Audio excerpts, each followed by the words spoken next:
Et la question, qu'est-ce qui a motivé donc l'introduction de ce système de gestion électronique des affaires dans ces pays francophones de la CEDEAO? Pour en parler, la TVT a reçu pour vous Yaouza Orosama. Il est greffier en chef de la Cour de justice de la CEDEAO. Entretien conduit par Karine Olanlo. Le système de gestion électronique des affaires a été essentiellement expérimenté par la Cour de justice de la CEDEAO en 2020. Cette méthode a fait ses preuves et la Cour de justice de la CEDEAO veut donc aujourd'hui permettre à tous les avocats de l'espace communautaire d'être au parfum de cette innovation. Pour plus de précision, nous recevons sur ce plateau le docteur Yaouza Orosama, greffier en chef de la Cour de justice de la CEDEAO. Monsieur, bienvenue sur ce plateau. Bonjour madame, merci. Merci. Qu'est-ce qui a motivé l'introduction du système de gestion électronique des affaires? L'introduction du système de gestion électronique des affaires a été mise en place à la suite de la pandémie de la Covid-19 en 2020 pour non seulement assurer la continuité des affaires, mais également les activités de la Cour.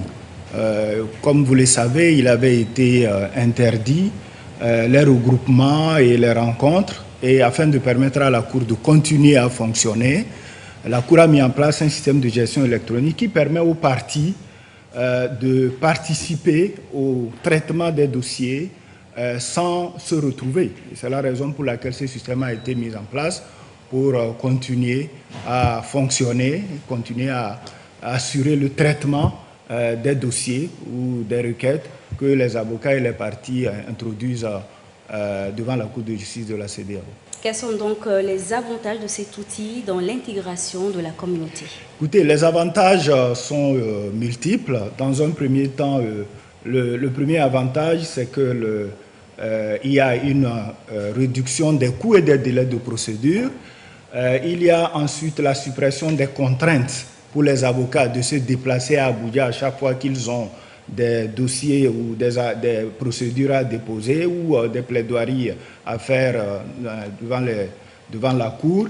Il y a également l'avantage de la suppression, enfin de l'accès à distance de la Cour, ainsi que les contraintes liées donc au délai. C'est-à-dire qu'il y a maintenant une amélioration de la célérité et de la rapidité du traitement des affaires devant la Cour de justice. Mais enfin, il y a aussi l'amélioration de l'administration de la justice au sein donc, de la Cour de justice de la CEDEAO. Et justement, est-ce qu'à travers cet outil, le justiciable a la possibilité de suivre l'évolution de son dossier au même titre que son avocat? Alors, comme vous le savez, le ministère de l'avocat est obligatoire devant la Cour de justice. Si le justiciable voudrait suivre la procédure ou le dossier le concernant, il devra le faire via son avocat ou son conseil, qui est donc la personne habilitée à le représenter devant la Cour de justice de la CEDEAO. Docteur, votre mot de fin?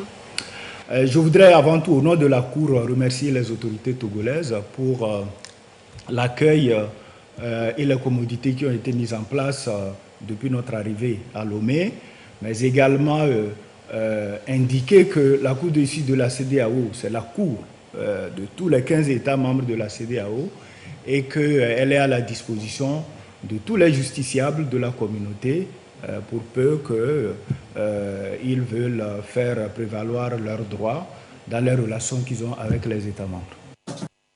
Cette convocation des avocats des pays francophones de la CEDEAO pour être outillés sur l'utilisation donc du système électronique de gestion des affaires a eu lieu plus tôt hier.